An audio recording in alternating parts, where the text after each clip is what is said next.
Welcome to SKG learning academy. आज आहे 11 मार्च 2024। आजच्या दिवसाचे जे काही महत्त्वाचे चालू घडामोडीचे क्वेश्चन्स असणार आहेत ते आपण डिस्कस करणार आहोत। त्या अगोदर आपल्या चॅनलवर जर पहिल्यांदा आला असाल चॅनलला सबस्क्राईब आणि व्हिडिओला लाईक करायला विसरू नका।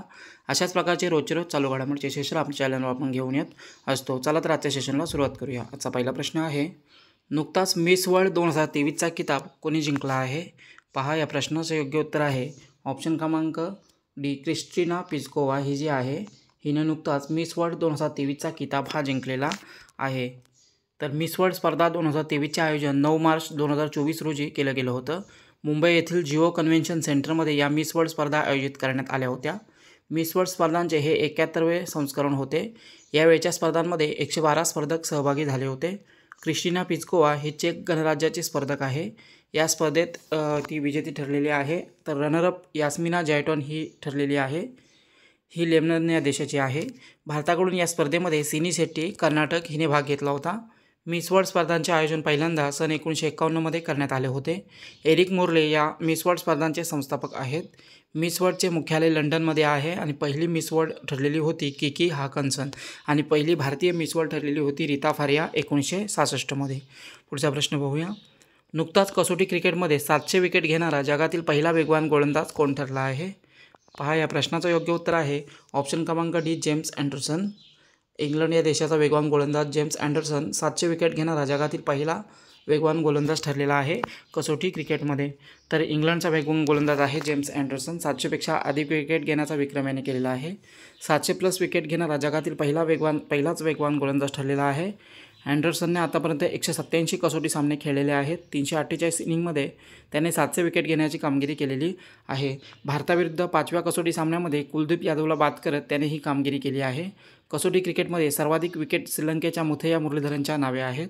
त्याने आतापर्यंत कसोटी क्रिकेटमध्ये 800 विकेट घेतलेल्या आहेत।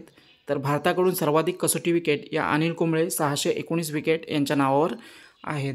पुढचा प्रश्न पाहूया, नुकताच भारताने कोणासोबत मुक्त व्यापार आणि आर्थिक भागीदारी संबंधित करार केलेला आहे? प्रश्नाचं योग्य उत्तर आहे ऑप्शन क्रमांक सी, युरोपीय मुक्त व्यापार संघ यांच्यासोबत भारताने नुकताच मुक्त व्यापार आणि आर्थिक भागीदारी संबंधित एक करार केलेला आहे। तर भारताने नवी दिल्लीमध्ये युरोपीय व्यापार संघ अर्थात EFTA सोबत मुक्त व्यापार आणि आर्थिक भागीदारी संबंधित करारावर स्वाक्षऱ्या केलेल्या आहेत। या करारानुसार मुक्त व्यापार संघ भारतामध्ये $100 अरब गुंतवणूक करणार आहे। युरोपियन मुक्त व्यापार संघटनेमध्ये आइसलंड, लिस्टेनटाईन, नॉर्वे आणि स्वित्झर्लंड या देशांचा समावेश आहे। युरोपीय मुक्त व्यापार संघटनेची स्थापना 1960मध्ये करण्यात आली आहे। या संघटनेचे मुख्यालय जिनेवा, स्वित्झर्लंड या ठिकाणी आहे। पुढचा प्रश्न पाहूया, पंतप्रधान मोदी यांच्या हस्ते कोणत्या राज्यामध्ये लचित बोरफुकन यांची 125 फूट उंच पुतळ्याचे अनावरण करण्यात आलेलं आहे? प्रश्नाचं योग्य उत्तर आहे ऑप्शन क्रमांक बी, आसाम। आसाम या ठिकाणी लचित बोरफुकन यांची 125 फूटची पुतळा आहे। या पुतळ्याचं अनावरण पंतप्रधान नरेंद्र मोदी यांच्या हस्ते करण्यात आलेलं आहे। तर पंतप्रधान नरेंद्र मोदी यांनी आसाममधील जोरहाट येथे लचित बोरफुकन यांच्या 125 फूट उंच प्रतिमेचे अनावरण केलेलं आहे। या प्रतिमेला स्टॅच्यू ऑफ व्हेलर असे संबोधले जाणार आहे। या पुतळ्याची निर्मिती ही रामवंजी सुतार यांनी केलेली आहे। लचित बोरफुकन हे अहोम साम्राज्य 1228 ते 1826 चे महान सेनापती होते। 1228मध्ये अहोम साम्राज्याची स्थापना झाली होती। लचित बोरफुकन हे 1671च्या सरायघाटच्या लढाईमध्ये त्यांनी त्या सेनेचे प्रतिनिधित्व हे केलेलं होतं। पुढचा प्रश्न पाहूया, नुकताच संतोष ट्रॉफी 2023-24चा किताब कोणत्या संघाने जिंकला आहे? प्रश्नाचं योग्य उत्तर आहे ऑप्शन क्रमांक सी, सर्व्हिसेस। सर्व्हिसेसच्या संघाने संतोष ट्रॉफी 2023-24चा किताब हा जिंकलेला आहे। तर संतोष ट्रॉफी ही जी ट्रॉफी आहे फुटबॉल या खेळाशी संबंधित आहे। 2023-24च्या स्पर्धांचे आयोजन अरुणाचल प्रदेशमध्ये केलं गेलं होतं। यावर्षीचे संतोष ट्रॉफीचे हे 77वे संस्करण होते आणि यावर्षीचा किताब हा सर्व्हिसेसच्या संघाने जिंकलेला आहे। तर या स्पर्धेचा उपविजेता संघ ठरलेला आहे गोवा। या स्पर्धेमध्ये टॉप गोल स्कोरर ठरलेला आहे फिजाम सनाथोई मेइतेई। मणिपूर संघाचा हा खेळाडू आहे, त्याने एकूण 9 गोल केलेले आहेत। तर स्पर्धेतील सर्वश्रेष्ठ खेळाडू ठरलेला आहे समीर मुर्मू, हा सर्व्हिसेस संघाचा खेळाडू आहे। आणि या स्पर्धेमध्ये सर्वश्रेष्ठ गोलकीपर ठरलेला आहे सय्याद बिन अब्दुल कादिर, हा देखील सर्व्हिसेस या संघाचा खेळाडू आहे। संतोष ट्रॉफीची सुरुवात सन 1941मध्ये करण्यात आली आहे। अखिल भारतीय फुटबॉल महासंघाकडून या स्पर्धेचे आयोजन केले जाते। या स्पर्धेतील सर्वात यशस्वी संघ आहे पश्चिम बंगाल। या पश्चिम बंगाल संघाने संतोष ट्रॉफीचा 32 वेळा किताब जिंकलेला आहे। पुढचा प्रश्न पाहूया, आंतरराष्ट्रीय सौर आघाडीमध्ये सामील होणारा पनामा हा कितवा देश ठरलेला आहे? प्रश्नाचं योग्य उत्तर आहे ऑप्शन क्रमांक बी 97. पनामा हा 97वा देश ठरलेला आहे आंतरराष्ट्रीय सौर आघाडी ISA मध्ये सामील होणारा जो देश आहे पनामा हा 97वा देश ठरलेला आहे. पनामा या देशाने नवी दिल्ली येथे संयुक्त सचिव अभिषेक सिंग आणि पनामा देशाचे भारतातील राजदूत यासिल बुर्लो यांच्या दरम्यान एक बैठक झालेली आहे आणि या बैठकीमध्ये ISA अर्थात इंटरनॅशनल सोलर अलायन्समध्ये सामील होण्यासंबंधित दस्तऐवज सुपूर्द केलेले आहेत. पनामा हा मध्य अमेरिकेतील एक देश आहे. आंतरराष्ट्रीय सौर आघाडी जी आहे 2015मध्ये स्थापन झालेली, भारत आणि फ्रान्स या दोघांनी मिळून या संस्थेची स्थापना केलेली आहे आंतरराष्ट्रीय सौर आघाडी. या संघटनेचे मुख्यालय आहे गुरुग्राम येथे आणि सध्या या आंतरराष्ट्रीय सौर आघाडीचे महानिदेशक आहेत अजय माथुर.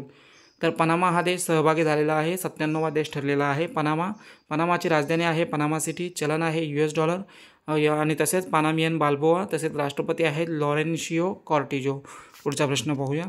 साहित्य अकादमीकडून जगातील सर्वात मोठ्या साहित्योत्सवाचे आयोजन कुठे केले जाणार आहे? प्रश्नाचं योग्य उत्तर आहे ऑप्शन क्रमांक आहे नवी दिल्ली. नवी दिल्ली या ठिकाणी साहित्य अकादमीकडून जगातील सर्वात मोठ्या साहित्योत्सवाचे आयोजन हे केलं जात आहे. तर साहित्य अकादमी जे आहे याच्या 70 वर्षाच्या वर्षपूर्तीनिमित्त जगातील सर्वात मोठा साहित्य उत्सव साजरा केला जाणार आहे. 11 मार्च ते 16 मार्च दरम्यान या साहित्य उत्सवाचे आयोजन केलं जाणार आहे. प्रसिद्ध उर्दू लेखक आणि गीतकार गुलजार हे या साहित्य उत्सवामध्ये व्याख्यान देणार आहेत. भारताची राष्ट्रीय साहित्य अकादमी ही भारतातील विविध भाषांमधील साहित्य रचनांना प्रोत्साहन देणारी एक संघटना आहे. साहित्य अकादमीची स्थापना 12 मार्च 1954 रोजी करण्यात आली होती. साहित्य अकादमीचे कार्यालय दिल्लीमध्ये रवींद्र भवन या ठिकाणी स्थित आहे आणि सध्या साहित्य अकादमीचे अध्यक्ष आहेत माधव कौशिक. पुढचा प्रश्न पाहूया.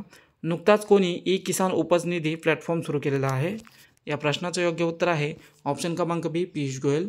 पियुष गोयल यांनी ई-किसान उपज निधी हे जे प्लॅटफॉर्म आहे नुकताच सुरू केलेलं आहे. तर केंद्रीय अन्न आणि ग्राहक व्यवहार मंत्री आहेत पियुष गोयल आणि यांनी ई-किसान उपजनिधी प्लॅटफॉर्म लॉन्च केलेला आहे. या सुविधेच्या माध्यमातून शेतकऱ्यांना नोंदणीकृत गोदामांमध्ये ठेवलेल्या उत्पादनांवर कर्ज घेता येणार आहे. यासाठी या प्लॅटफॉर्मच्या माध्यमातून बँकांना कर्ज सुविधा उपलब्ध करून देण्यासाठी जोडण्यात आलेला आहे. वखार विकास आणि नियामक प्राधिकरण यांच्याकडे नोंदणीकृत गोदामांमध्ये शेतकऱ्यांनी ठेवलेल्या त्यांच्या शेतमालावर बँकांकडून 7% दराने कर्जाची सुविधा मिळणार आहे. यासाठी कोणतेही तारण ठेवण्याची आवश्यकता नसणार आहे. पुढचा प्रश्न पाहूया. नुकताच NHPC लिमिटेडचे अध्यक्ष आणि मुख्य कार्यकारी अधिकारी म्हणून कोणाची नियुक्ती करण्यात आली आहे?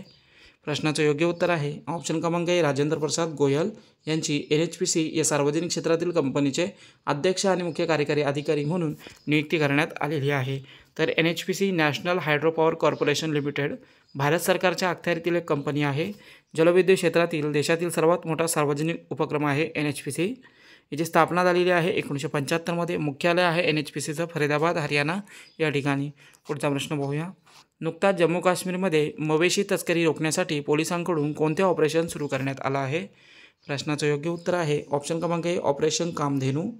जम्मू काश्मीरमध्ये मवेशी तस्करी रोखण्यासाठी जम्मू काश्मीर पोलिसांकडून हे ऑपरेशन सुरू करण्यात आलेलं आहे ऑपरेशन कामधेनू.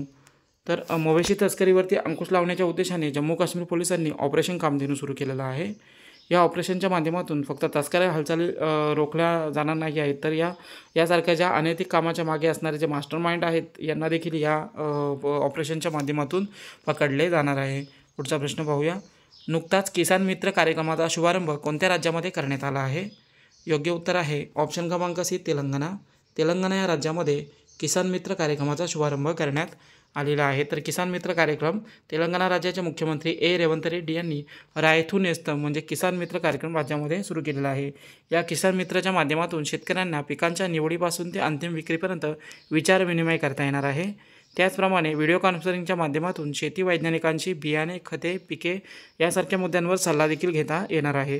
तर तेलंगणा राज्य सरकारने सुरू केलेली योजना आहे किसान मित्र. तेलंगणा स्थापना झालेली आहे 2 जून 2014. राजधानी आहे हैदराबाद. मुख्यमंत्री आहेत रेवंत रेड्डी आणि राज्यपाल आहेत तेलंगणाचे तमिलसाई सौंदरराजन. पुढचा प्रश्न पाहूया. नुकताच भारतीय नौसेनेने कोणते हेलिकॉप्टर आपल्या ताफ्यामध्ये समाविष्ट केलेले आहे? प्रश्नाचं योग्य उत्तर आहे ऑप्शन क्रमांक डी INS 334. हे जे हेलिकॉप्टर आहे हे भारतीय नौसेनेने नुकताच आपल्या ताफ्यामध्ये समाविष्ट केलेलं आहे. तर भारतीय नौसेनेच्या ताफ्यामध्ये INS AS 334 हे हेलिकॉप्टर सामील करण्यात आलेलं आहे. INS 334 इंडियन नवल एअर स्क्वाड्रन 334 असा याचा फुल फॉर्म आहे. कोची नौसेना एअरबस INS गरुडमध्ये आयोजित एका कार्यक्रमामध्ये या हेलिकॉप्टरचा समावेश केला गेला आहे. त्याचप्रमाणे यावेळी अमेरिकेकडून खरेदी केलेले MS-60R सीहॉक हेलिकॉप्टरला देखील समाविष्ट करण्यात आलेलं आहे. तर भारतीय नौसेनेने या हेलिकॉप्टरचा समावेश आपल्या ताफ्यामध्ये केलेला आहे. भारतीय नौसेना स्थापने झालेली आहे 1612मध्ये. घोषवाक्य आहे शमनो वर्णः. नौसेना प्रमुख आहेत ॲडमिरल आर कुमार हरी आणि नौसेना दिवस दरवर्षी देशात साजरा केला जातो 4 डिसेंबर या दिवशी. तर हे होते आजच्या दिवसाचे काही महत्त्वाचे चालू घडामोडीचे क्वेश्चन्स. व्हिडिओ कसा वाटला कमेंटद्वारे कळवा. चॅनलला सबस्क्राईब आणि व्हिडिओला लाईक करायला विसरू नका. धन्यवाद.